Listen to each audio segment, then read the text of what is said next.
कयास लगाए जा रहे हैं कि अक्टूबर में दिवाली छठ के आसपास बिहार में चुनाव हो, यानी मोटा मोटी 4 महीने अभी बाकी है। लेकिन चुनावी पारा राज्य में अभी से गर्म होने लगा है और इसमें 2 बातें गौर करने लायक हैं।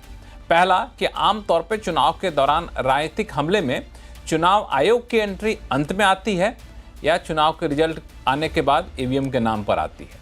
लेकिन इस बार शुरू में ही चुनाव आयोग की एंट्री हो गई, क्योंकि चुनाव आयोग ने बिहार से पूरे इलेक्टोरल रोल की गहन समीक्षा की शुरुआत करने का फैसला लिया। दूसरी खास बात यह है कि जिस मुसलमान या अल्पसंख्यक वोटर को आरजेडी अपना मानती रही है, उसे ही रिझाने के लिए आरजेडी को पहला चुनावी दांव चलना पड़ा, जो बात नमाजवादी तक पहुंच गई। ये सब क्या संकेत दे रहे हैं? आज आवाज अड्डा में करेंगे इसी पर खास चर्चा। नमस्कार, मैं हूं लक्ष्मण राय। इस चर्चा में शामिल होने वाले अपने मेहमानों से आपका परिचय कराऊं, इससे पहले देखिए रिपोर्ट।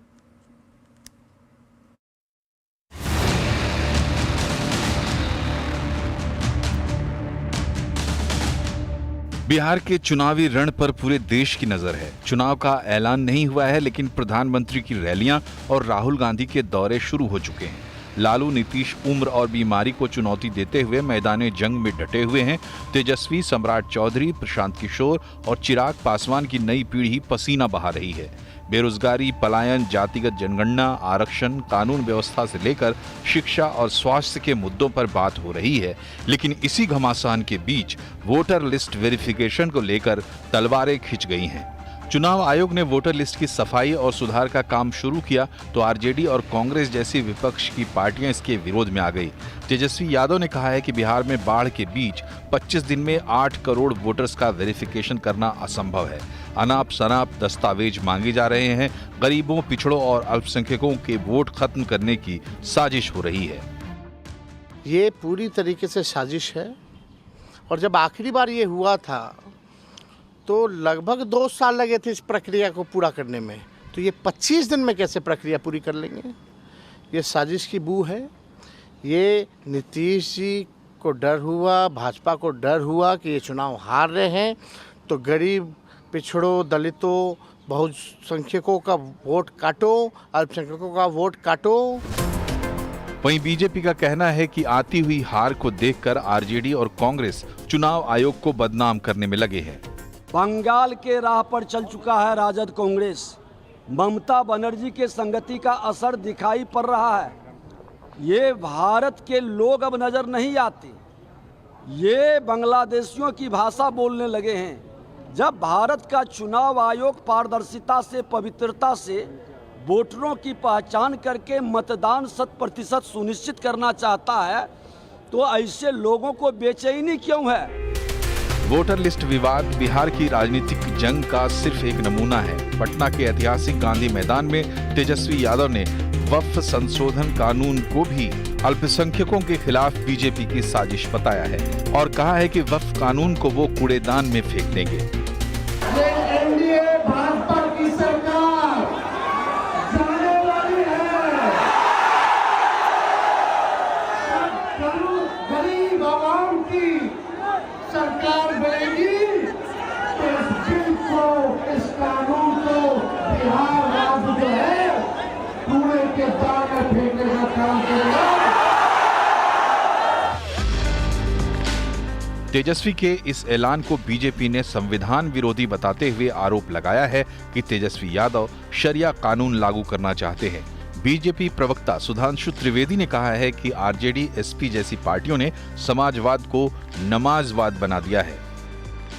हम चाहते हैं हर गरीब और मजलूम को उसका हिस्सा मिलना चाहिए, मगर ये किसके साथ खड़े हैं? जो ट्रिपल तलाक के साथ खड़ा है, जो हलाला के साथ खड़ा है, जो मेहरम के साथ खड़ा है, जो हज सब्सिडी के साथ खड़ा है, जो सरतन से जुदा के साथ खड़ा है, जो आतंकियों को अपना भाई, बहन, बेटा, हाफिज बनाने के साथ खड़ा है। इसलिए हम साफ कह सकते हैं कि हम समाजवाद के पक्ष में भाजपा और जदयू खड़ा है, और आज के ये राजद और समाजवादी पार्टी जैसे दल नमाजवाद के पक्ष में जाकर खड़े हो गए और नमाज जैसे मुकद्दस अकीदे का भी मजाक उड़ा रहे हैं, उसका भी केवल सियासत के लिए प्रयोग कर रहे हैं। जाति और संप्रदाय की सियासत बिहार की पहचान से जुड़ी है, जबकि पिछड़े राज्य की पहचान से छुटकारा पाना बिहार की सबसे बड़ी चुनौती बनी हुई है। ऐसे में बड़ा सवाल है कि इस बार के चुनाव में क्या कुछ अलग होगा। एक वक्त में बूथ कैप्चर के लिए बदनाम बिहार में मतदाता सूची में हेरफेर का आरोप क्या कोई रंग दिखाएगा? बिहार चुनाव में कौन से मुद्दे चलेंगे और प्रशांत किशोर की जन सुराज समेत आधा दर्जन से ज्यादा छोटी पार्टियां क्या भूमिका निभाएंगी? इन सारे सवालों का जवाब ढूंढने की कोशिश करेंगे और हमारे साथ विशेष मेहमान जुड़ रहे हैं। भारतीय जनता पार्टी के प्रवक्ता गुरु प्रकाश पासवान जी हैं। आरजेडी की प्रियंका भारती कुछ ही देर में जुड़ेंगी। कांग्रेस के प्रवक्ता राजेश राठौर जी कुछ देर में जुड़ेंगे और इसमें जेडीयू के प्रवक्ता मनीष कुमार जी जुड़ चुके हैं। वरिष्ठ पत्रकार अवधेश कुमार जी और सतीश के सिंह भी हमारे साथ जुड़ रहे हैं। आप सही मेहमानों का बहुत बहुत स्वागत हमारे शो में। शुरुआत में गुरु प्रकाश जी आपसे करूं, जो दो मुद्दे हैं मोटे तौर पर। एक तो है कि चुनाव आयोग का ये फैसला कि हम गहन समीक्षा करेंगे पूरे वोटर लिस्ट की, और दूसरा जो आरजेडी ने कहा है कि हम अपने वक्फ कानून को लागू नहीं होने देंगे। लेकिन शुरुआत में करूं चुनाव आयोग के इस फैसले को लेकर के। इस पे जो राजनीति हो रही है वो अलग मुद्दा है, लेकिन जो फैक्ट यह है कि चुनाव आयोग के जो अलग अलग तारीख दी गई हैं, उस तारीख में लिखा गया है कि जो फॉर्म भरने की आखिरी तारीख है वो 26 जुलाई है।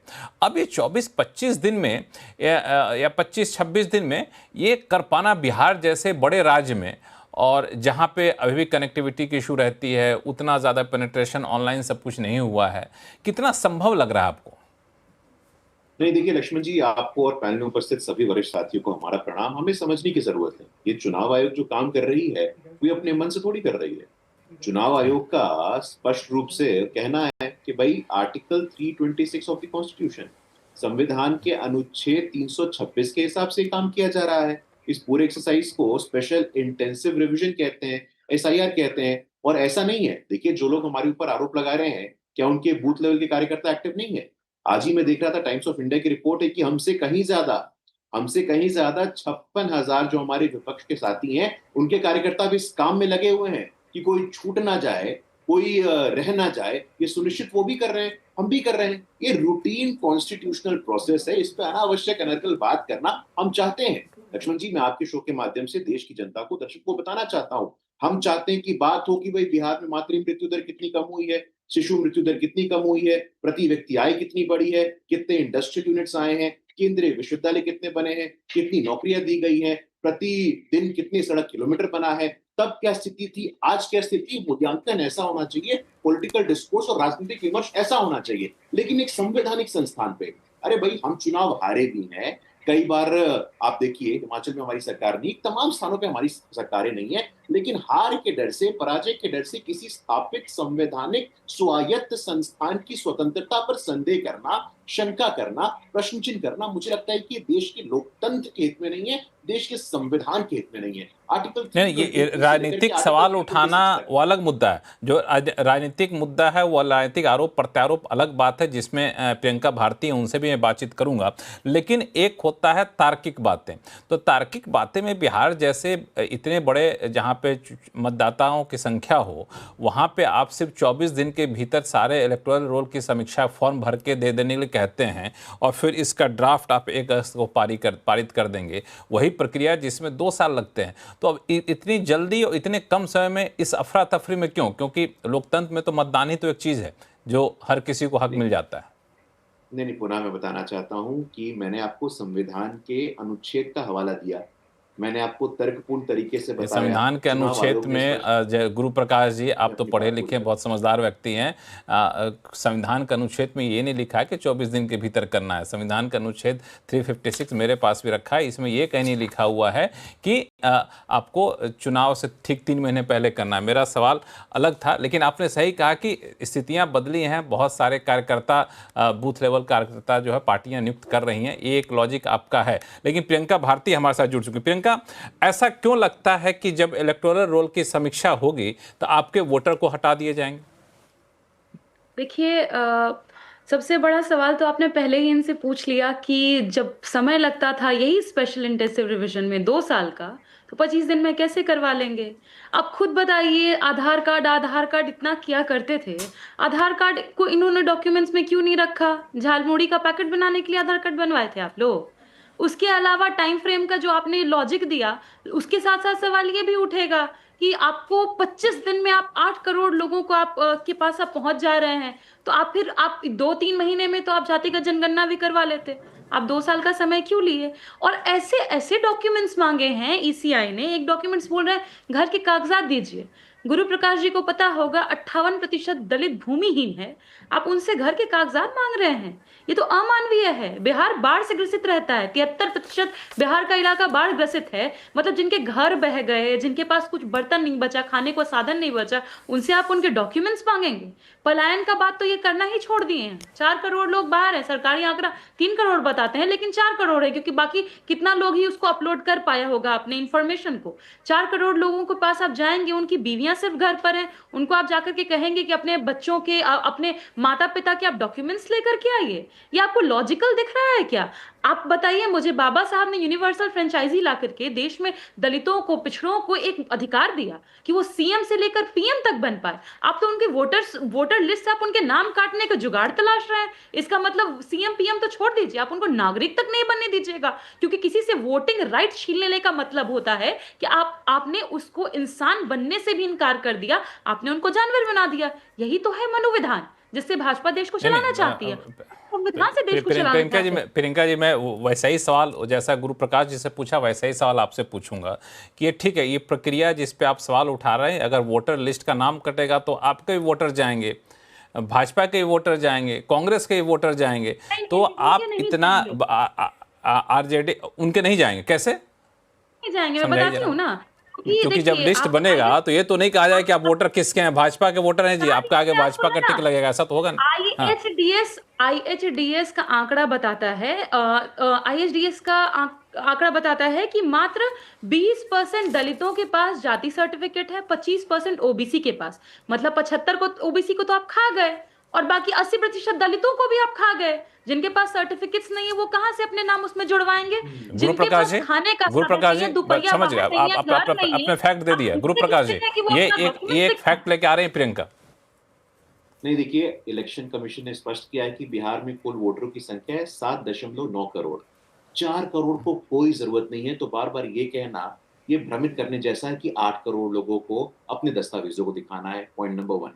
पॉइंट नंबर 2, 13 कुल लिस्ट ऑफ डॉक्यूमेंट्स है। उन 13 डॉक्यूमेंट में से मात्र एक डॉक्यूमेंट आपको दिखाना है वेरिफिकेशन करने के लिए। तो लगातार हमारे विपक्ष के साथियों के द्वारा जो झूठ बोला जा रहा है कि 8 करोड़ लोगों को दिखाना है, 8 करोड़ लोगों को दिखाना है, 40% की बात है और एक डॉक्यूमेंट की बात है। आज डिजिटल इंडिया का जमाना है, आज चरवाहा विद्यालय का जमाना नहीं है, सबके पास डिजिटल उपलब्ध है। हालांकि इसमें एक चीज और जोड़ दूं, इसमें एक चीज और जोड़ दूं, जो 4.5 करोड़ जो इलेक्टोरल वोटर हैं, उस पर भी चुनाव आयोग ने सफाई दी है। दर्शकों को भी जानना जरूरी है कि अगर आपके माता पिता के नाम पहले से हैं चुनाव लिस्ट में, मतदाता लिस्ट में, तो आप उस लिस्ट का हवाला दे करके आप अपना नाम जोड़ सकते हैं, आपसे कोई अतिरिक्त डॉक्यूमेंट नहीं माना जाएगा। तो उसमें वो लोग जो 2003 से पहले हैं, उनके बच्चे, वो लोग को भी कोई दस्तावेज नहीं देना होगा, बाकी लोगों को दस्तावेज देने की जरूरत पड़ सकती है। राजेश राठौड़ जी, ये डर कितना जायज़ है कि दस्तावेज देना बड़ा मुश्किल हो जाएगा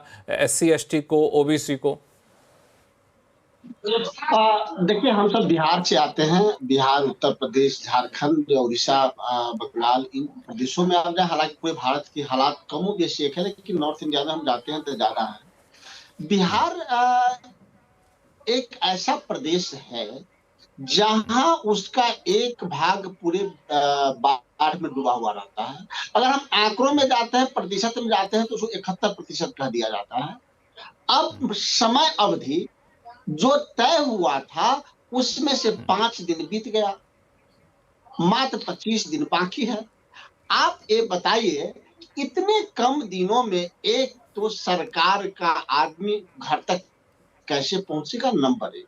अगर वो पहुंच गया, हम मान लिए, तो आप ये बताएं, हम उस बिहार में जहां रहते हैं वहां झुग्गी झोपड़ी, इंदिरा आवास, पे आधारित लोग बहुत है।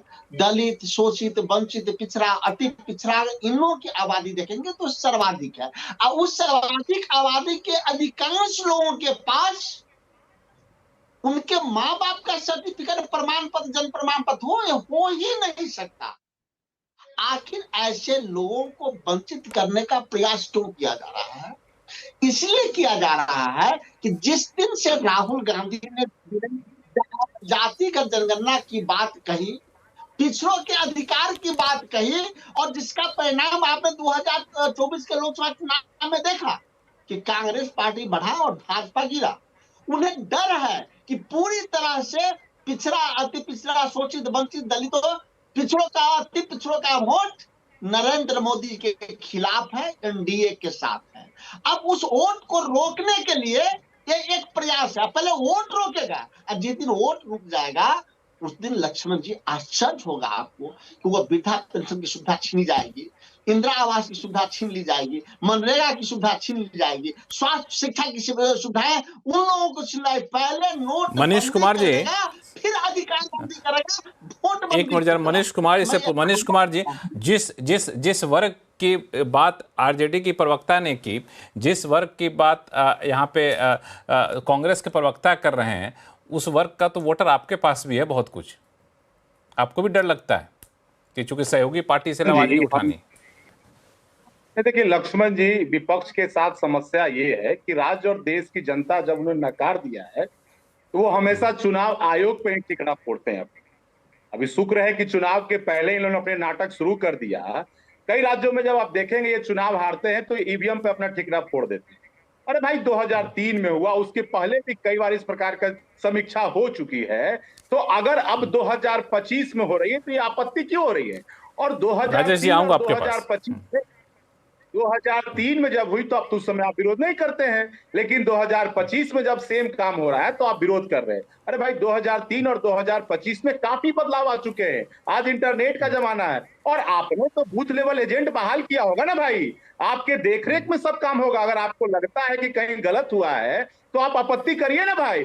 और उसके बाद जो ये कह रहे थे कि छूट जाएगा, 26 जुलाई के बाद 1 अगस्त से 1 सितंबर के बीच आपत्ति क्लेम करने के लिए भी चुनाव आयोग ने ऑप्शन दिया है। आप वहां करिए ना भाई। ये राजनीति क्यों कर रहे हैं? पहले ईवीएम पे ठिकरा फोड़ते हैं, अब चुनाव आयोग पे चुनाव से पहले ही नाटक। दरअसल भाई तेजस्वी जी हो या राहुल गांधी जी हो, इन लोगों ने जब बिहार घूमा है तो इन लोगों को यह एहसास हो गया है कि बिहार की जनता हम लोगों को नकार चुकी है। तो ये लोग शुरू से अब नाटक, पहले ही नाटक करना शुरू कर दिए। सतीश जी, ओपनिंग कमेंट्स आपसे लेता हूं, फिर हमारे साथ अवधेश जी भी हैं, फिर बाकी 3 प्रवक्ता बोलना चाहते हैं उनके पास जाऊंगा। लेकिन सतीश जी, ये कहना कि ये सिर्फ राजनीति से प्रेरित है या फिर आपको कुछ व्यवहारिक दिक्कतें दिख रही हैं इसमें? आपने तो बहुत सारे चुनाव देखे होंगे। नहीं, पहले मुझे देखिए, आज के ज़माने में आप थोड़ा सुन लीजिए, आज के ज़माने में चुनाव आयोग पर गलत या सही कई तरह के सवाल उठे हैं और इसके जड़ में कौन सा है? जो महाराष्ट्र का जो जादू वाला चीज़ है वो अभी भी उस पर विपक्ष संतुष्ट नहीं है कि 5 साल में जितना वोटर नहीं जुड़ा वो 5 महीना में जुड़ गया। ये आया ना, वहाँ पर आरोप लगाया गया। मैं कहूँगा मुझे ये समझ में नहीं आ रहा है कि जो 22 साल से नहीं हुआ वो अचानक बिना कोई हवा में इसकी बात अचानक से ये कहाँ से ये चालू हो गया। मैं नहीं कहता कि अगर जो हो रहा वो नहीं होना चाहिए, गलत है, सही है। समय सीमा तो बढ़ाइए। 14 साल तो जनगणना का हो गया, देश में जनगणना नहीं हुआ है 14 साल से। लेकिन बिहार के वोटर का गहन पुनरीक्षण करना है, 26 तारीख तक आपको एप्लीकेशन दे देना है। ठीक है, ये क्यों? आखिर क्यों भाई? आप समय देके करते। 24 का लोकसभा ही चुनाव इस पे कराते, 1.5 साल बढ़िया से लेके, हाँ जो भगोड़ा है, जो बाहर से आया हुआ है, वो सबको पकड़िए ना, उसमें कौन मना कर रहा है। लेकिन आप T20 के जैसा धड़ धड़ धड़ धड़ा धड़ का कुछ करेंगे। और भाजपा आजकल सबसे ज़्यादा, अगर कोई वकीलों की नौकरी खत्म हो जाएगी, जितना वो वकीली करते हैं इलेक्शन कमीशन का, इतना करने की आवश्यकता नहीं है। इलेक्शन कमीशन को करने दीजिए। मेरा ये कहने का मतलब है कि अभी राजनीतिक अलग चीज़ है वो अलग चीज है। कास्ट काउंट करने में बिहार में 8-9 महीना लगा, कितना समय लगता है।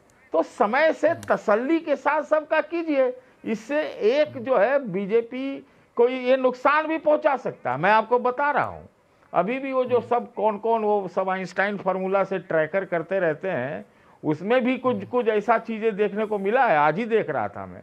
तो बात यह है कि आप अचानक क्यों कर रहे हैं और इतना जल्दी में क्यों करवा रहे हैं। हमें इलेक्शन कमीशन की बात कर रहा हूं, आप समय लेकर अचानक क्यों कर रहे हैं और इतनी जल्दी में क्यों करवा रहे हैं? सवाल विवाद रह के हो रहे हैं। अवधेश कुमार जी, ये एक समस्या, ये एक सवाल है जिसमें आपको दम दिखता है, क्योंकि 2000 इतने कहते 20 साल बाद 2003 के बाद आप अभी करवा रहे हैं, तो ये तो ऐसी क्या जल्दी हो गई? वो भी चुनाव की जब सरगर्मी तेज हो गई है तो जाहिर तौर पर सबकी निगाहें इस पर जाएंगी। तो चुनाव आयोग चाहता है कि ज्यादा से ज्यादा मतदाता मतदान न करें, संविधान के उल्लंघन की तैयारी कर रहा है। देश में सुप्रीम कोर्ट, हाई कोर्ट है नहीं। कैसी बात हम लोग कर रहे हैं?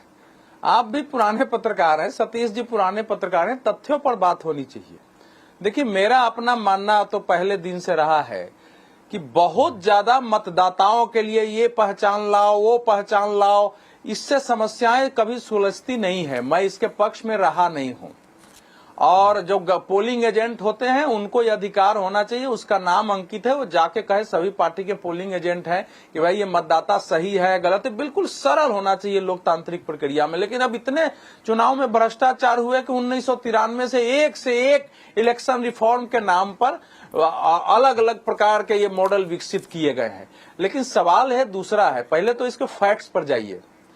चुनाव आयोग ने 16 लाख फॉर्म बनाए हैं, 16 करोड़, 1.5 लाख उसने बीएलओ नियुक्त कर दिए हैं। और मेरी अपनी जानकारी है, आप भी रिपोर्टर को भेज लीजिए, मैक्सिमम मतलब 70-75% लोगों के पास वो फॉर्म पहुंच चुका है। गांव में दूर दूर गांव से भी मैंने फोन करने की कोशिश की है।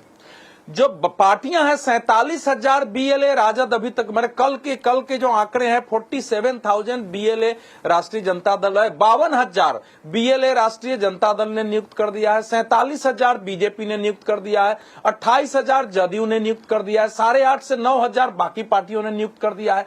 तो इतने जो बीएलए उस काम में लग रहे हैं, उनके साथ कार्यकर्ता लग रहे हैं। बीएलओ 1.5 लाख लग रहे हैं, फॉर्म पर पास में दे दिया गया है। तो हम लोग जो इतना बड़ा बितंडा बना रहे हैं कि भाई वो तो तब पता चलेगा ना कि जब कुछ लोग आएंगे सामने कि हमारा नाम इन कारणों से नहीं है। तो पहले तो इस प्रक्रिया को देख लीजिए, एक टाइम बाउंड में होना ही चाहिए। टाइम बाउंड में अगर 1 महीना का समय दिया है तो मैं नहीं मानता हूं कि जिस ढंग की तैयारी है, जिले जिले में मीटिंग हुई है, मतलब घोषणा हुई है ये। लेकिन चुनाव आयोग जनवरी से इसमें लगा हुआ है। चुनाव आयोग मतलब लगा है तो उसकी मीटिंग हो चुकी है, फॉर्म के प्रारूप तय हो चुके हैं, फॉर्म प्रिंट हो चुके हैं, प्रिंट होके भेजे जा चुके हैं बीएलओ के पास, बीएलओ मैक्सिमम बांट चुके हैं, बांट रहे हैं। तो ये एक प्रक्रिया है, ये सच्चाई है बिहार की। लोकल अखबार देख लीजिए, जिले जिले के अखबार से खबर आ रही है, तस्वीरें आ रही है कि बीएलओ तस्वीर बांटने जा रहे हैं, एक महिला को समझा रहे हैं कि आपको ऐसे ऐसे भरना है, इसमें आपके पास फलाना कार्ड है कि नहीं। कार्ड नहीं है उसको कैसे मदद की जाए, तो इसके लिए अधिकारी नियुक्त किए गए हैं कि अगर बिल्कुल किसी की पहचान नहीं मिली तो कोई उसको मोहल्ले में पहचानता है कि नहीं पहचानता है, उसको लेके एसडीएम के यहां ले जाओ, उसको दिखाओ। इतनी व्यवस्था वहां हुई है।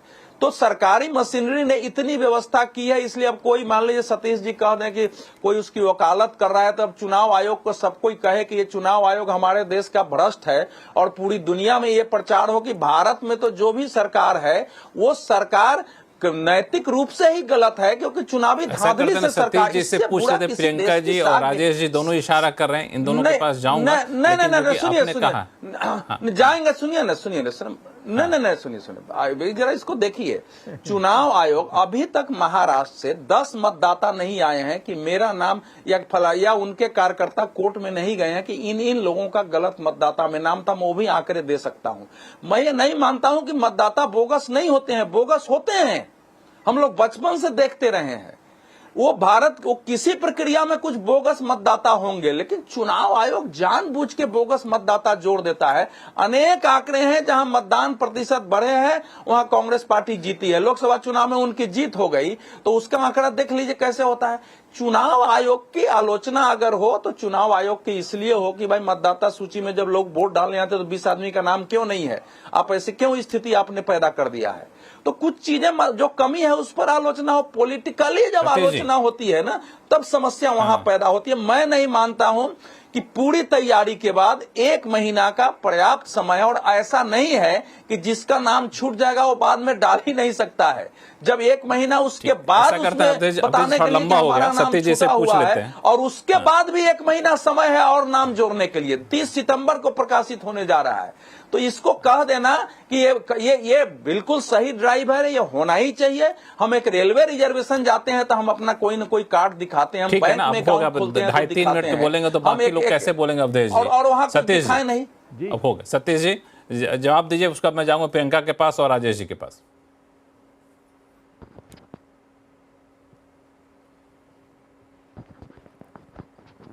आवाज नहीं आ रही? नहीं, आपकी आवाज आ रही है। सतीश जी बताएं। इन्होंने कहा, अवधेश जी ने साफ तौर से आपकी दलीलों को खारिज कर दिया, बोला कि नहीं जी यहाँ पे जो है एक महीने के अंदर चीजें दूसरी की लाइन, लगता है कि नेटवर्क में कोई इशू आ रहा है। प्रियंका भारती आप इशारा कर रही थी कुछ बोलने के लिए जी। जब इतने 75% मतदाता तक फॉर्म पहुंच गया है, इतनी बड़ी संख्या में बीएलओ पहुंच चुके हैं, तथ्यों के साथ अवधेश जी बोल रहे हैं जो जमीनी हकीकत का उनको पता रहता है, तो फिर आपत्ति किस बात की? अवधेश जी को खाली आप लोग बुलाते हैं और कोई नहीं बुलाता है। चुनाव आयोग अवधेश जी को नहीं बुलाता है, वो हमें बुलाता है। और जब चुनाव आयोग ने हमें बुलाया तो इसका कोई जिक्र नहीं किया था। 4000 जगह पे चुनाव आयोग ने मीटिंग करी और वहां पे 18 एजेंडा की सूची जारी करी। उस सूची में भी कहीं इस बात का कोई जिक्र नहीं था। दूसरी बात, जब अवधेश जी ने कहा कि बोगस वोटर्स भी हैं बिहार में, तो 1 साल पहले जो लोकसभा चुनाव हुआ उसमें बोगस वोटर्स ने वोट करके एक बोगस प्रधानमंत्री बना दिया। उस बोगस प्रधानमंत्री का नाम नरेंद्र मोदी है और बोगस सीएम भी बने होंगे नीतीश कुमार जी। ऐसा ईसीआई भी कह रही है, अवधेश जी की ही लाइन पर है। ईसीआई ने यह कहा है कि 2003 के बाद जितने भी वो रजिस्टर्ड वोटर्स हैं उनको रजिस्टर्ड नहीं माना जाएगा, उनको वैध नहीं माना जाएगा। ऐसा नहीं बोला उन्होंने, ऐसा नहीं बोला, ऐसा नहीं बोला, मिसकोट मत करिए। उन्होंने बोला कि नहीं, ऐसा नहीं बोला कि वैध नहीं माना जाएगा। वो वेरीफाई कर रही है, नहीं, उसको रीवेरीफाई करने के लिए कई बार जैसे कि आपका बैंक अकाउंट होता है तो आपसे कहा जाता है कि आप केवाईसी फिर से करा लीजिए। इसका मतलब नहीं कि वो बैंक अकाउंट आपका बेनामी हो चुका है, ये एक प्रोसेस का हिस्सा करवाया जाता है ना। बैंक अकाउंट का जब केवाईसी करवाया जाता है लक्ष्मण जी, तो बैंक अकाउंट का केवाईसी में आधार कार्ड मांगा जाता है। हम तो यही सवाल कर रहे हैं ना, आप मनरेगा कार्ड मांग रहे हैं ना, आप आधार कार्ड मांग रहे हैं। इन दोनों डॉक्यूमेंट से समस्या क्या, इसका जवाब देंगे गुरु प्रकाश जी? गुरु प्रकाश जी जवाब दे रहे हैं, इशारा कर रहे हैं, जवाब देंगे। ये हिंदुस्तान की अखबार है, आपको पता नहीं दिख रहा है नहीं दिख रहा है। बिहार में लगभग 5 करोड़ वोटर निश्चिंत रहेंगे। मतदाता पुनरीक्षण में नहीं देना है कोई पेपर, क्या है वजह? हर विधानसभा क्षेत्र के निर्वाचन निबंधन पदाधिकारी को ये जिम्मेदारी दी गई है कि ये दरअसल चुनाव का प्रेस रिलीज है जो आज आया है। मैं शांति से सुन रहा था सर। हाँ, 5 करोड़ लोग, तो लगभग 7.9 करोड़ में से 5 करोड़ लोग निश्चिंत रहने वाले हैं, और जिनसे कहा गया है आप 18 ऑप्शन में से कोई एक डॉक्यूमेंट दे दीजिए। और देखिए लक्ष्मण जी, चुनाव आयोग की स्वायत्ता पे अभी सतीश जी के भाषण को सुन रहा था, हमें समझने की जरूरत है। टीएन सेशन चुनाव आयुक्त थे, क्या कहा गया था आरजेडी सुप्रीमो लालू जी के द्वारा? ये सेशन वहां पगला गया है, उसके बाद उनको बीच में हटा दिया गया। शाह कमीशन ने कहा कि Naveen Chawla is unfit to hold any public office. उन्हीं नवीन चावला को चीफ इलेक्शन कमिश्नर बना करके 2009 के पहले चुनाव आयुक्त बना दिया गया। तो मुझे लगता है कि स्थानों की, संवैधानिक संस्थानों की स्वायत्ता, संवैधानिक संस्थानों की स्वतंत्रता, 3 दिन पहले आपातकाल बीता है। यही आपातकाल में मीसा बंदी, defence of India rules, defence of India act के माध्यम से लाखों लोग जेल में बंद हुए थे। तो संविधान की दुहाई देने वाले, लोकतंत्र की दुहाई देने वाले आज संवैधानिक संस्थानों पे इस प्रकार से संदेह प्रकट करते हैं, शंका प्रकट करते हैं। तो संवैधानिक संस्थानों पे संदेह प्रकट ना करे। सतीश जी जुड़ चुके हैं। सतीश जी संक्षिप्त में रखिएगा, बाकी लोग। कह रहा हूँ ये आप भाजपा की, जी हाँ, बस संक्षेप में ही, भाजपा की आदत है, वो सेशन का नाम ले लेंगे, वो फलाने का नाम ले लेंगे, वो इमरजेंसी का नाम ले लेंगे। अरे जो ले रहे हैं वो सही है, इसका मतलब ये थोड़े है कि आप सीजर, देखिए कहावत है कि सीजर की पत्नी को संदेह के घेरे से ऊपर होना चाहिए, और जब ज़्यादा आप वकीली करेंगे Bharatiya Janata party election commission का तो फिर संदेह बढ़ता है। हम कहाँ गलत है सही ठहरा रहे हैं कि पहले नवीन चावला का हुआ या 42वां अमेंडमेंट मिनी कॉन्स्टिट्यूशन बन गया, इमरजेंसी में ज्यादतियाँ नहीं हुई। अरे इसीलिए तो आंदोलन हुआ, इसीलिए तो सरकारें गई। इसका मतलब थोड़ी है कि उस समय हुआ था। मैं और कुछ नहीं बोलूँगा। राजेश जी और प्रियंका 1 मिनट रुक जाइए, जरा इशारा कर रहे हैं, कुछ जवाब देना चाहते हैं गुरु प्रकाश जी। 30 सेकंड में जवाब दीजिए, फिर इन दोनों के पास जाऊंगा, फिर अवधेश जी भी हैं।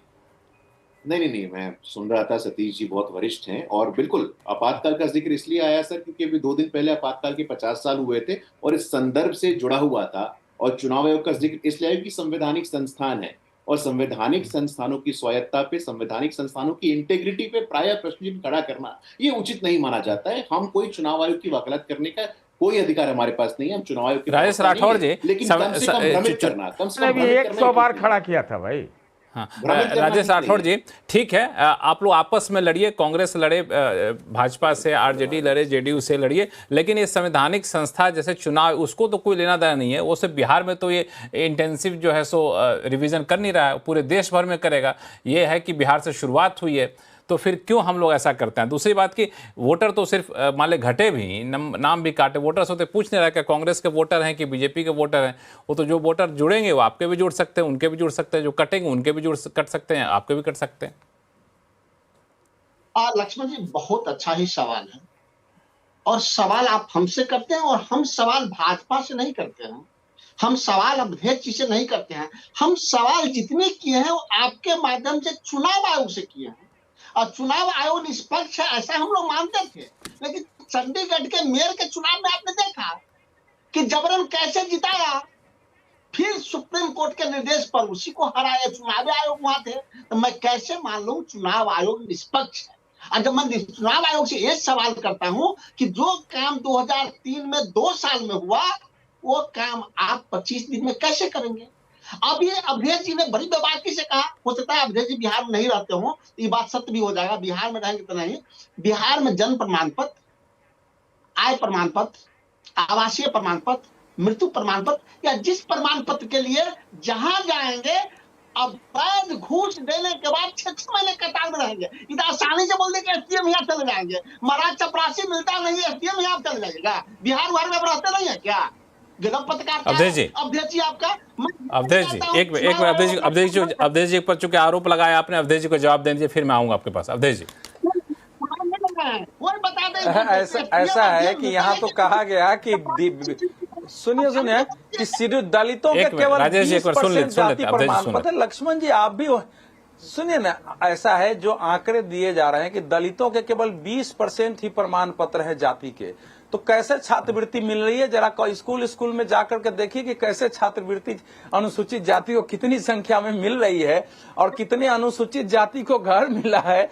ये सब बातें केवल मतलब इसका कोई तथ्य ही नहीं है ना भाई। अगर जो लोग 10वीं पास है, सुनिए उसमें सुनिए जन्म, अरे पहले ध्यान से सुनिए, जन्म सर्टिफिकेट के लिए जितने लोग 10वीं पास हैं उनको तो सर्टिफिकेट दे देना है, जो 2003 तक है उनको देना ही है। अगर बिहार का सिस्टम खराब है, अगर बिहार में 2 साल में सर्टिफिकेट मिलेगा तो क्या चुनाव आयोग और मतदाता सूची अद्यतन नहीं करेगा? थोड़ी बहुत समस्या है, ऐसा नहीं है कि ये समस्या है। सुनिए ध्यान से, इस समय मेरे को अभी मैं बिहार गया था, मैं 10 दिन रह के घूम के समझ के आया हूँ, वहाँ के लोगों से बात करके आया हूँ। बाजाब्ता बीएलओ, बाजाब्ता अधिकारी, बाजाब्ता कोई समस्या है तो उनसे पूछ रहे हैं, घर जाकर करके बीजेपी पार्टी के कार्यकर्ता उनके साथ दिखाई दे रहे हैं और जमीन पर काम हो रहा है। आप उसकी आलोचना करिए। अगर किसी का सुनिए भाई, मैं उससे सहमत नहीं हूं ना कि आप कह रहे हैं भ्रष्टाचार तो है ही है बिहार में, या क्या पूरे देश के नीचे स्तर पर भ्रष्टाचार है, उससे थोड़े मैं इनकार करता हूं। लेकिन क्या उसके मनीष जी एक मिनट, अवधेश जी एक बार मनीष जी को जोड़ लेते हैं, बहुत देर से इशारा कर रहे थे, उनको बोलने का मौका नहीं मिला। मनीष जी एक आखिरी कमेंट चुनाव आयोग पर दे दीजिए, फिर मैं वक्त पे चलूंगा डिबेट को लेकर के। मनीष जी नहीं, देखिए लक्ष्मण जी, प्रियंका भारती जी बोल रही थी कि फर्जी वोटों से आदरणीय नीतीश कुमार जी जीत कर आए।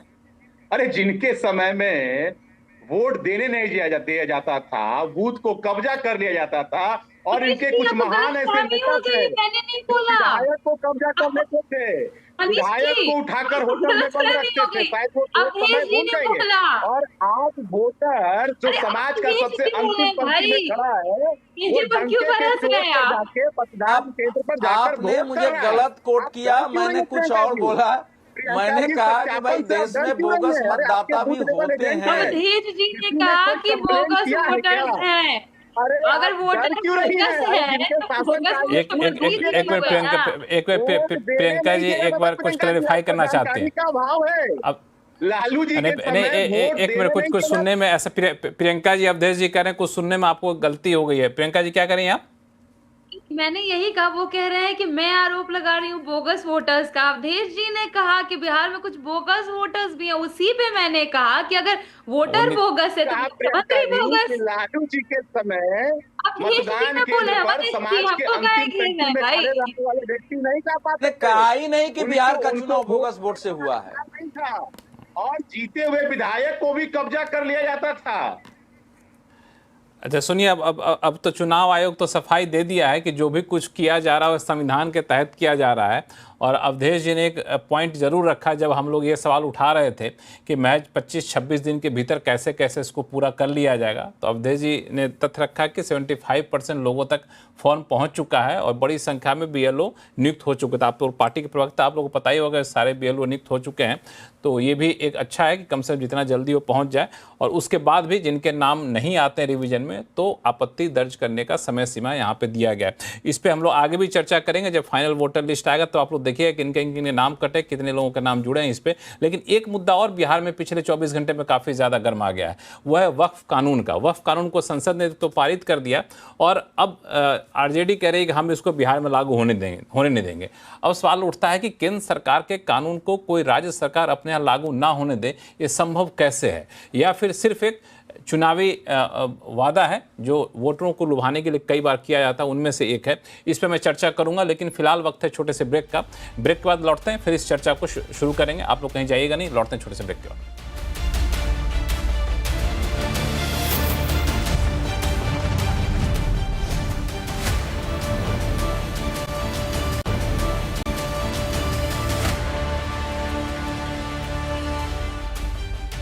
ब्रेक के बाद एक बार फिर से आपका स्वागत है। हम लोग चर्चा कर रहे हैं बिहार में गर्माती राजनीति को लेकर के। हमारे साथ मेहमान जुड़े हुए हैं। शुरुआत में RJD के प्रवक्ता प्रियंका भारती आपसे करना चाहूँगा कि आपके नेता कह रहे हैं कि वक्फ कानून को हम बिहार में लागू नहीं होने देंगे। मेरा सवाल आपसे ये है कि कैसे संभव है ये? जब केंद्र सरकार कोई कानून को पारित कर देती है तो राज्य सरकार को तो लागू करना पड़ेगा। आप ऐसा वादा क्यों कर रही हैं जो आप पूरा नहीं कर सकती? कैसे संभव नहीं या फिर कोई ऑर्डर है? कुछ संभव है। इसी देश में हमने देखा ना, 700 किसानों ने अपनी शहादत दी वो 3 कृषि कानूनों के विरोध में। उसके बाद नरेंद्र मोदी जी ने खुद वापस लिया। हम विरोध करेंगे, हम शांतिपूर्ण विरोध करेंगे और हम सरकार के साथ सामने खड़े होंगे कि किसी भी गलत कानून को इस देश में नहीं लागू होने दिया जाएगा। आपके पास हो सकता है आंकड़े हैं, आपके पास सांसद हैं, कल को तो आप चाहेंगे तो आप ये भी पास करवा लीजिएगा कि दलित पिछड़ा गला में हांडी डाल करके घूमेंगे क्या? कोई भी कानून जो संविधान के अंतर्गत आप उसको असंवैधानिक कानून लेकर के आ रहे हैं वो गलत है, तो उसका विरोध होगा। और सिर्फ विरोध राजेश राठौड़ जी, विरोध होगा। विरोध इस कदर करेगी RJD कि इसको लागू करना मुश्किल हो जाए। ये राजनीति है, जाहिर तौर पर एक खास वर्ग को साधना चाहती हो RJD, लेकिन वो वर्ग आपका ही वोटर है। आप पीछे तो नहीं रह जाएंगे इसमें कि आप भी ऐसा ही कुछ वादा करेंगे? सवाल हमसे है जी, राजेश राठौड़ जी आपसे सवाल है। लक्ष्मण जी, कोई जरूरी नहीं है कि सरकार जो कानून जिसके लिए बना है वो कानून उसके लिए फायदेमंद हो, जरूरतमंद हो, उसके हित का हो। सरकार नहीं कानून। सवाल ये तो हो ही नहीं रहा। सवाल ये हो रहा है कि अगर RJD की सरकार, कांग्रेस की सरकार आती है तो आप ऐसा भी कर सकते हैं कि बिहार में हम वक्फ कानून लागू नहीं करेंगे। ऐसा संभव है क्या? आप तो राष्ट्रीय पार्टी के प्रवक्ता हैं। मैं वही आ रहा हूँ कि सरकार जो कानून बनाए जरूरी नहीं वो कानून उस समुदाय, उस विषय और उस वस्तु के लिए वो हित कानून। सरकार ने तो कानून बनाया था 3 कृषि कानून, और जब लोग किसान के हित के लिए बनाया था उनके समझ में, जब किसानों को लगा बुरा है तो उन्होंने सालों आंदोलन किया, सैकड़ों लोग ने अपने जान कुर्बान किया। अंत में सरकार ने माना कि उनका कानून गलत था और वापस लिया, नोटबंदी किया। ठीक है, उस समय हमारे विरोध पे उन्होंने ध्यान नहीं दिया, लेकिन अंततः प्रधानमंत्री को स्वीकार करना पड़ा कि नोटबंदी उनके गलत फैसले थे। जो नोट उन्होंने बंद किया, जो नोट वो चालू किया, वही नोट को उनको बंद करना पड़ा। पहला व्यक्ति प्रधानमंत्री है कि अपने ही नोट को वो 5 साल नहीं चला पाए। अब वो संशोधन कानून बनाए हैं, अब इसमें जो त्रुटियां हैं उस पर बात करते हैं। अगर उसमें त्रुटियां रहेंगी तो मैं इसका विरोध करूंगा, उस त्रुटियों को सरकार आएगी तो मैं सुधारूंगा, ताकि जिसके लिए वो कानून बना है उनकी बात को समझकर उनके हितों की रक्षा करूंगा। ये हमारा और सरकार का धर्म बनता है। और नरेंद्र मोदी जी आज तक जितने कानून बना रहे हैं, उस हर कानून के बाद उनको बैक फुट पे आना पड़ता है कि जिसके हित के लिए बनाते हैं वही उसका विरोध करते हैं। कि किसान तो मुस्लिम थे नहीं। गुरु प्रकाश पासवान जी कुछ बोलना चाहते हैं। गुरु प्रकाश पासवान जी। नहीं, देखिए ऐसा है कि ये पूरी की पूरी पटकथा है, पूरी पृष्ठभूमि है। ये तय करना होगा। कल के रैली के आयोजनकर्ताओं में एक आयोजनकर्ता थे इमाम शरीयत। ये शरिया लागू करना चाहते हैं कि संविधान लागू करना चाहते हैं, पूछना चाहते हैं। और लक्ष्मण जी, आपके दर्शकों को बता दूं, ये पृष्ठभूमि बहुत पुरानी है। 2007 में इस देश के संसाधनों पे पहला अल्पसंख्यकों का है, और अल्पसंख्यकों में भी देश के मुसलमानों का है। उसी 2007 में रंगनाथ मिश्रा कमेटी के रिकमेंडेशंस को लागू करने का एक कुत्सित प्रयास किया गया। दलित ओबीसी के आरक्षण की हकमारी की गई। वहीं पे माइनॉरिटी एजुकेशन स्टेटस देख करके जामिया मिलिया इस्लामिया हो, अलीगढ़ मुस्लिम यूनिवर्सिटी हो, वहां पे वंचित वर्गों को, शोषित वर्गों को आरक्षण से आज तक वंचित रखा गया है। हम पूछना चाहते हैं आपसे, आप बाबा साहेब अम्बेडकर के संविधान को लागू नहीं करना चाहते हैं क्या? आपके लिए बाबा साहेब अम्बेडकर का संविधान सर्वोपरि है या आपके लिए शरिया सर्वोपरि है? ये आपको तय करना होगा। ये बहुत हो गया। अब मुझे लगता है कि संविधान के 75वें वर्ष में 75 इयर्स ऑफ कॉन्स्टिट्यूशन अभी चल रहा है, और तब ऐसा कार्यक्रम करना और तुष्टीकरण की पराकाष्ठा करना आज आपको स्पष्ट करना चाहिए। मैं अपने इंडी गठबंधन के साथियों से आग्रह करता हूं कि संविधान या शरीयत पॉइंट नंबर 1 या पॉइंट प्रियंका भारती, संविधान या शरिया है, या बहुजन तुष्टीकरण करना है या सामाजिक न्याय करना है, बस इतनी। प्रियंका भारती, संविधान या शरिया पूछ रहे हैं बीजेपी। एक सवाल, अंबेडकर या संक्षिप्त में 3 सवाल, 3 पैनलिस्ट और हैं। हाँ, क्या पूछा आपने? एक सवाल, अंबेडकर या सावरकर, क्या चुनेंगे गुरु प्रकाश जी? पहले गुरु प्रकाश जी के सवाल का जवाब दे दीजिए, फिर आपके सवाल का जवाब लूंगा गुरु प्रकाश जी से। हमारे लिए तो नहीं, पहले आप अपने पहले जो सवाल आपके पास है उसका जवाब दीजिए, फिर गुरु प्रकाश। संविधान से ऊपर कुछ नहीं हो सकता, पर हम इनसे सवाल पूछेंगे ना।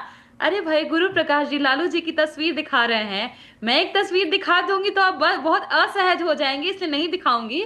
बस इतना बात कहूंगी कि जब आप बात करते हैं, आप इंस्टीट्यूशंस की बात करते हैं, कॉलेजेस की बात करते हैं, तो एक ये भी रिपोर्ट आया है हिंदुस्तान इंडियन एक्सप्रेस का है, in 8 IITs and 7 IIMs over 80% of faculties are from general category. ये कौन सा संविधान फॉलो करवा करके देश में प्रोफेसर्स की नियुक्ति कर रहे हैं? आपको तो पता होगा ना गुरु प्रकाश जी, DU हो, JNU हो, हर सेंट्रल यूनिवर्सिटी में सिर्फ एक जमात के लोगों का ओवर रिप्रेजेंटेशन है। कौन है वो जमात? किसके लिए भाजपा काम करती है? कैसे? गुरु प्रकाश जी 15 सेकंड, गुरु प्रकाश जी 15 सेकंड, गुरु प्रकाश जी 15 सेकंड। पहली बार ओबीसी SC/ST आए हैं। प्रियंका जी को शांत हो जाइए। गुरु प्रकाश जी, नहीं, देखिए, पहली बार SC/ST OBC एक देश के इतिहास में 75 सालों में पहली बार हुआ कि संविधान के सर्वोच्च स्थान पे आदिवासी की बेटी बैठी है। पहली बार हुआ कि बाबा साहेब अम्बेडकर के बाद कोई दलित समाज का व्यक्ति केंद्र में कानून मंत्री बना है। आज 10 विश्वविद्यालय ऐसे हैं जहां के वाइस चांसलर दलित, आदिवासी, OBC हैं। पहले नहीं था। पहले नीट में, PG में कोई OBC का आरक्षण प्राप्त नहीं था। पहले बैकवर्ड क्लासेस कमीशन को कॉन्स्टिट्यूशनल स्टेटस नहीं प्राप्त। चलिए ऐसा करते एक सवाल प्रियंका जी आपके पास लेके आता हूँ, फिर मैं सतीश जी और अवधेश जी दोनों से यही सवाल पूछूंगा। प्रियंका जी एक सवाल हटाइए। प्रियंका जी, इस विवाद में लंबा चले जाएंगे आप। एक सवाल मेरे सवाल का जवाब दे दीजिए कि जब वो अल्पसंख्यक समुदाय आपका माना ही जाता है वोटर, आप लोग भी निश्चिंत रहती हैं, तो चुनाव के पहले ही पारी में उनको लुभाने वाला दांव क्यों चला गया? क्यों? आपको क्या इस बात का डर है कि जैसे पिछले चुनाव में असदुद्दीन ओवैसी साहब की पार्टी ने आपको नुकसान पहुंचाया 10 से 15 सीटों पे, 5 सीट ले भी लिए, वैसा नुकसान ना हो? शायद ये डर तो नहीं सता रहा है कि अभी से आप लोग उनको अपने साथ करने की कोशिश कर रही हैं? देखिए, आप ये क्यों सिर्फ कहते हैं कि मुसलमान आपका वोटर है? मुसलमान शोषित है और हर शोषित हमारा वोटर है, चाहे वो पिछड़ा हो, चाहे दलित हो, चाहे आदिवासी हो, चाहे उसे गरीब शब्द को आपने सवर्ण, घुमा के कहा। शोषित है, सब हमारा वोटर है। और किसी के साथ शोषण होगा तो आरजेडी तो पहली पंक्ति में खड़ी होकर के लड़ी है। लालू जी ने यूं ही थोड़े कहा था राज्य रहे या राज्य चला जाए, इंसानियत के साथ हम समझौता नहीं करेंगे। और ये बात वो प्रधानमंत्री या उनके प्रवक्ता नहीं समझेंगे जो दिन रात मुसलमानों को गाली देते हैं, जिनके पार्टी के लोग ये बात बोलते हैं कि दलित सांसद का जीभ काट लो और उनके ऊपर अवधेश जी, ठीक है, आऊंगा आपके सवाल का जवाब लेकर आऊंगा। मैं गुरुप्रकाश जी के पास भी जाऊंगा, लेकिन अवधेश जी बहुत देर से हैं। अवधेश जी, आखिर आरजेडी को अचानक से ये जो एक तरीके से मामला कोर्ट में चला गया, वक्फ कानून काफ़ी पुराना विवाद हो गया, अब अचानक से बिहार चुनाव में वो भी अभी 4 महीने पहले ही ये वक्फ कानून का मामला उठाना क्या संकेत देता? आप क्या समझते हैं, रणनीतिक रूप से किया गया ऐसा कुछ? अवधेश जी। नहीं, बिल्कुल रणनीति है, लेकिन ये बहुत चिंताजनक है और बहुत डरावना है ये, क्योंकि इमारतें शरिया के संगठन में तेजस्वी जी को कतई नहीं जाना चाहिए। और ये भाषा बोलना जो बाकी यहाँ बोली गई कि भैया हम उसका विरोध करेंगे, करते रहेंगे, वहां तक तो समझ में आती है, लेकिन कहते हैं उसको कूड़ेदान में फेंक देंगे। एक उप मुख्यमंत्री रहे हुए नेता क्या केंद्र संसद द्वारा पारित किसी कानून को किसी राज्य को न मानने का अधिकार है? संविधान की धारा 256 है, 254(1) है, 257 है, 355 है, 365 है और लास्ट में 356 है। अब इतनी धाराओं के रहते हुए कोई कहे कि हम नहीं मानेंगे तो ये तो भयानक है। देखिए, वो जो सभा थी ना, मुझे चिंता इस बात की है, रणनीति तो है कि मुस्लिम वोट कंसोलिडेट हो। हालांकि अब ये बीच, अरे आप बीच में क्यों बोलती हैं? आप बाद में बोलिए। प्रियंका जी एक बार अवधेश जी को बोलने दीजिए, फिर आपके पास आएंगे। प्रियंका जी आप शांत हो जाइए, अवधेश जी बोल लेते हैं, फिर हम हमारे डिबेट में कोशिश ये होती है हर किसी को बोलने का पर्याप्त मौका मिले। आप एक बार सुन लीजिए, बोलने दीजिए अवधेश जी को, फिर आप जवाब दीजिए। हाँ, अवधेश जी।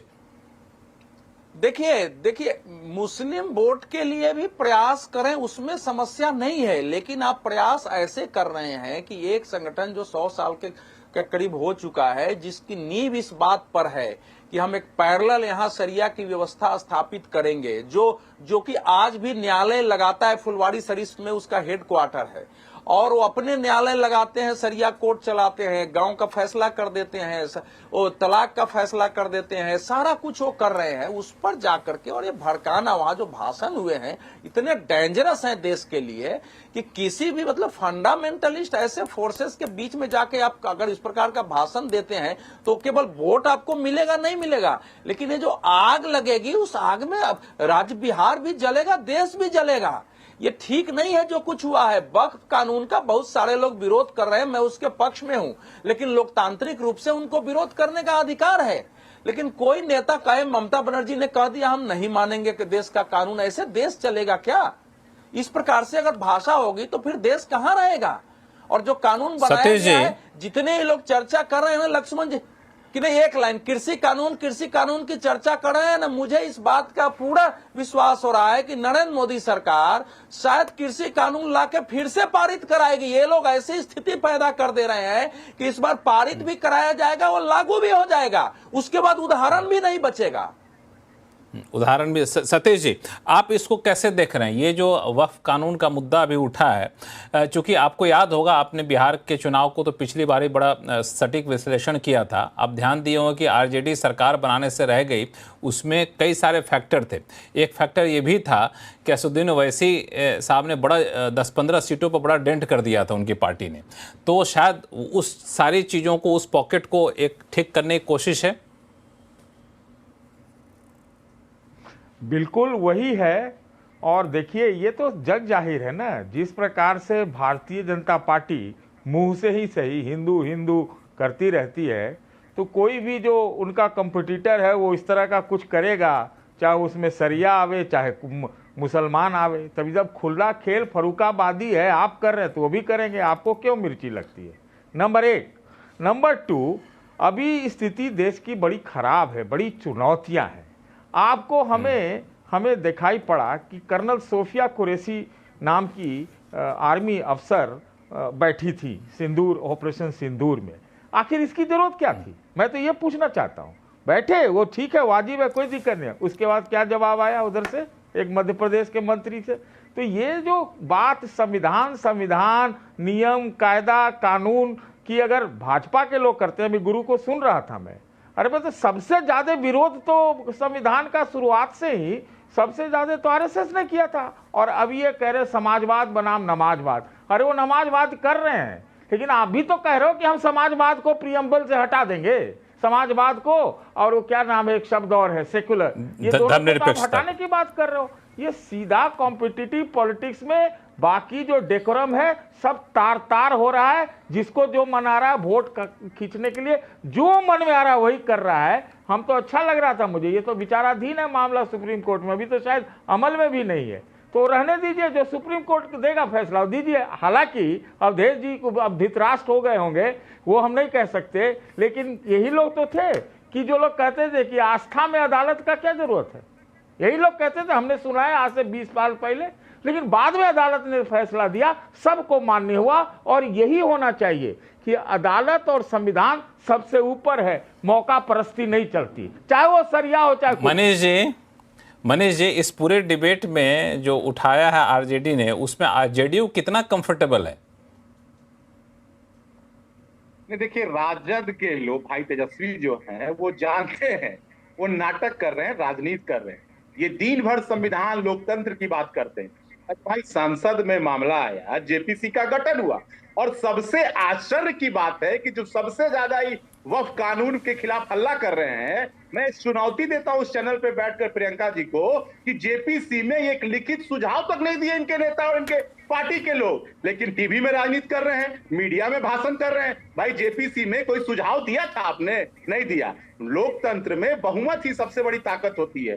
संसद में जेपीसी कमेटी का गठन हुआ, उसके बाद लोकतंत्र में बहुमत से यह मामला पास हुआ, उसके बाद आप राजनीति कर रहे हैं। भाई आप संविधान की बात करते हैं दिन भर और यहाँ बाहर में आके राजनीति कर रहे हैं। जरा जेपीसी में क्या सुझाव दिए थे, आपके पास कुछ है प्रमाण? प्रियंका जी, प्रियंका जी बताइए, 30 सेकंड, फिर मैं गुरु प्रकाश जी के पास जाऊंगा।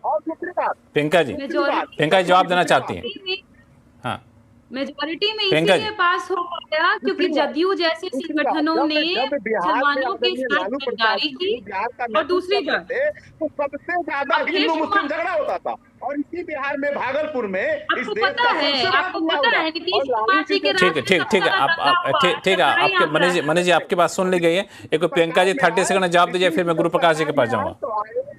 सबसे बड़ी बात कि देखिए जो स्टैंड रहा है जेडीयू का, देश के मुसलमानों ने देखा है, इसलिए उनको पता है कि मुसलमानों के साथ गद्दारी की गई है। दूसरी बात, अवधेश जी को आप यहाँ क्यों बिठाते हैं मुझे समझ नहीं आता है। गुरु प्रकाश जी प्रोफेसर हैं और मतलब ज्ञानी व्यक्ति हैं। अवधेश कुमार जी वरिष्ठ पत्रकार हैं, जमीनी हकीकत का निष्पक्ष तरीके से नजर रखते हैं, इसीलिए बैठाते हैं। आपको उनकी बातों पे आपत्ति हो तो जवाब दीजिए, आपको मैंने जवाब देने का समय दे दिया। अब गेस्ट कोई कौन आते हैं वो हमारे विवेकाधिकार पे छोड़ दीजिए। मैंने इसीलिए कहा क्योंकि जिस व्यक्ति को इतना समझ में नहीं आता हो कि जब तेजस्वी जी कह रहे हैं कि इसको कूड़ेदान में फेंकेंगे, उसका मतलब ये नहीं होता कि फोटोकॉपी निकाल के फाड़ के कूड़ेदान में फेंक देंगे। लिटरल क्यों लेते हैं भाई? जिस समय में अमित शाह जी ने बाबा साहब का अपमान किया संसद में, लालू जी भी बोले अमित शाह पगला है, तो पगला है क्या? बात एक राजनीतिक बयान होता है, आप समझिए भाई। लिटरल ले लीजिएगा तो कैसे कैसे बातों का अर्थ का अनर्थ आप निकाल दीजिएगा। मैं इसीलिए कह रही हूँ कि इनका एंगल सिर्फ जातिवादी होता है। अरे बुलाना है तो किसी को राजनीतिक विश्लेषक बना करके बुलाइए, दलितों पिछड़ों को। क्या इस व्यक्ति को आप लोग मोल भाव देते हैं भाई? क्यों बुला लेते हैं यहाँ पर? ये वरिष्ठ पत्रकार हैं, ये जानकार हैं, इसीलिए बुलाते हैं। आपको इनके बातों पर आपत्ति है तो उस पर टेलीविजन में बैठने वाले नहीं सुनो, इनकी ये अब कभी महिलाओं पर मैं बोलता नहीं हूँ, इनकी एज भी नहीं है। बिहार में जरा अपने ही पार्टी के नेताओं से जाके पूछे कि हम लोग कौन है और समाज के लिए कितना काम किए हैं। अभी नहीं एज क्या होता है तो आप जो नहीं आप किसी पर जाति के नहीं आप किसी की जाति के आरोप लगा देंगे। आपको शर्म नहीं आती है बोलने में?